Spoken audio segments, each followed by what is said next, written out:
The quantum shields had failed 3 hours ago. William pressed his back against the collapsed bulkhead, feeling the heat from the plasma fires seeping through his tactical suit. Around him, the ruins of Forward Base crumbled under the relentless assault. The sky above was a tapestry of destruction, human destroyers exchanging fire with Zathine bioships, trails of burning debris streaking across the violet atmosphere like falling stars. He checked his rifle's charge. 17%, enough for maybe 2 more sustained bursts. "Delta Squad, report," he whispered into his comm, knowing the silence that would answer. Static hissed back, punctuated by the distant screams of dying metal and the alien war cries that sounded like wind through shattered glass. He was alone. William edged around the bulkhead, scanning the battlefield through his helmet's cracked visor. Bodies, human and Zathine alike, littered the scorched ground. The aliens were magnificent even in death, their crystalline exoskeletons refracting the firelight into rainbow patterns. Humanity had been at war with the Zathine Collective for 14 months, ever since the first colony ships had arrived in the Kepler system, only to find it already claimed. Neither species was willing to yield. A sound cut through the chaos, high-pitched, keening, definitely not human. William's training took over. He dropped to one knee, rifle raised, tracking the source. His targeting system flickered, damaged, but he could see well enough. 30 meters ahead, partially buried under a collapsed Zathine structure, something moved. William approached cautiously, boots crunching on crystalline debris. The structure, organic in nature, grown rather than built, was still warm to the touch, bioluminescent veins fading from blue to black as it died. Beneath it, trapped but alive, was a Zathine. But not a soldier. The creature was small, perhaps a meter in length, its exoskeleton still translucent with youth. It struggled weakly, one of its 6 limbs pinned beneath the structure. As William drew closer, he saw the distinctive markings along its carapace, the swirling gold patterns that intelligence briefings had identified as royal lineage. This was a child of the Zathine Queen. William's finger tightened on the trigger. One shot. That's all it would take. Eliminating a member of the royal brood could shift the entire war. The Queen might withdraw, might sue for peace, might. The young Zathine turned its triangular head toward him. Its eyes, compound and multifaceted, caught the firelight. And then it did something that made William's breath catch. It stopped struggling. It extended one delicate, 3-fingered limb toward him. Not in aggression, in supplication. William had killed hundreds of Zathine. He'd watched them tear through his friends with monomolecular claws. He'd seen colony ships full of families vaporized by their bioweapons. Every tactical briefing, every propaganda vid, every burial service had reinforced the same message. The Zathine were the enemy. Alien. Incomprehensible. Other. But this gesture, this reaching out, was universally understood. "Help me." "Damn it," William muttered, lowering his rifle. He holstered the weapon and gripped the collapsed structure with both hands. The organic material was surprisingly light but incredibly strong. He braced his feet and pulled, servos in his tactical suit whining as they amplified his strength. The structure shifted. The young Zathine made a sound, soft, almost musical. With a final heave, William lifted the debris enough for the creature to pull itself free. It scrambled backward, favoring one limb, and William released the structure. It crashed down, sending up a cloud of luminescent spores. They stared at each other, across 3 meters of burning battlefield. The young Zathine Maya, though William had no way of knowing that was the name given to her at hatching, tilted her head, analyzing this human who had spared her. Her neural cluster processed contradictions. Humans were destroyers, yet this one had shown mercy.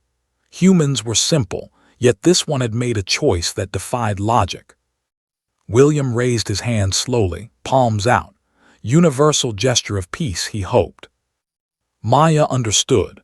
In the Zathine Collective, Young royals were taught the languages of gesture and pheromone from their first days.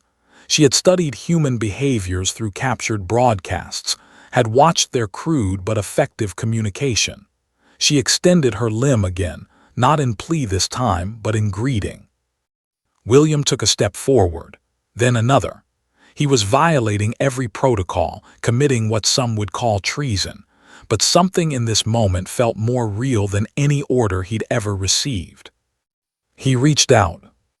Their hands, so different in structure, yet so similar in purpose, touched. The moment contact was made, Maya's bioelectric field interfaced with William's suit systems. Not an attack, but a communication. Images flooded his helmet display. The Zathine homeworld dying beneath a supernova's radiation. The desperate search for a new home.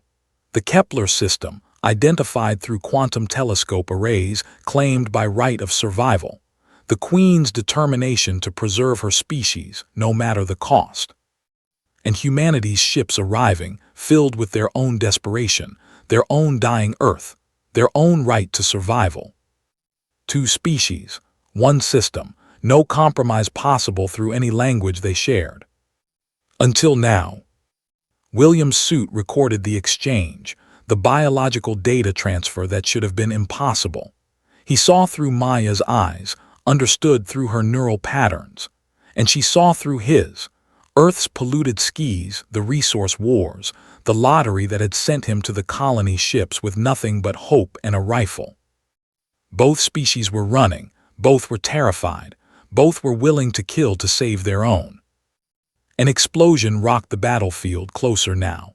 William's proximity alarm screamed warnings.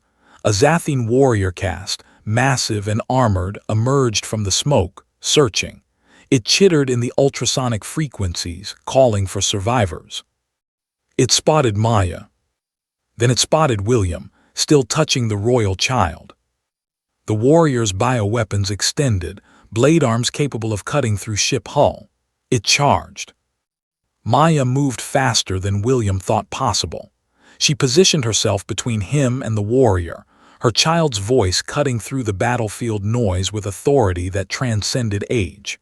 The warrior stopped, confused, weapon arms still raised. Maya gestured, complex movements William couldn't fully interpret, but their meaning was clear enough. She was ordering the warrior to stand down. The warrior's compound eyes shifted between the royal child and the human. William could see the conflict in its posture, instinct warring with obedience. Finally, slowly, the weapon arms retracted. More Zathine emerged from the ruins, drawn by Maya's calls. Soldiers, workers, even what looked like a scientist caste with its elongated head crest. They formed a semicircle around William and Maya, weapons lowered but ready. William's hand moved to his rifle, then stopped. Maya's limb found his hand again, holding it away from the weapon. In the distance, the sounds of battle were fading. The main Zathine forces were withdrawing, falling back to regroup. Human reinforcements would arrive soon, finding William here, surrounded by the enemy, holding hands with an alien child. He should let go, should raise his weapon, should remember his duty. But he looked down at Maya, at the trust in her alien posture, and thought about the data exchange. Thought about two species, so desperate to survive that they'd started a war neither could truly win. Thought about the Queen, who must be going mad with fear for her child right now, just as any mother would. "We have to end this," William said, knowing Maya couldn't understand his words but hoping she'd grasp his intent. Maya's bioluminescent patterns shifted, a response he recognized from the data exchange. Agreement. She chirped commands to her guards. The largest warrior stepped forward and with surprising gentleness extended a blade arm toward William, not in threat, but offering the flat of the blade. William understood. He placed his hand on the alien metal, feeling it warm beneath his palm. An alliance, witnessed by warriors on a burning battlefield. Overhead, the ships continued their deadly dance, unaware that below, something unprecedented was occurring. A human soldier and an alien princess, making a choice that their commanders would never sanction, that their people might never understand. But Maya squeezed William's hand with her strange, three-fingered grip, and he squeezed back. Perhaps there was another way. Perhaps survival didn't have to mean extinction for the other. Perhaps on this burning battlefield, among the ruins of failed violence, peace had found its first fragile foothold. The warrior caste formed a protective circle around them as the fires burned, and the stars wheeled overhead, human and Zathine, standing together for the first time since the war began. It wouldn't be easy. Both sides would resist. Both sides had lost too much, hurt too deeply. But William looked at Maya and saw not an alien, not an enemy, but a person, different, yes, but fundamentally worthy of life and hope and future.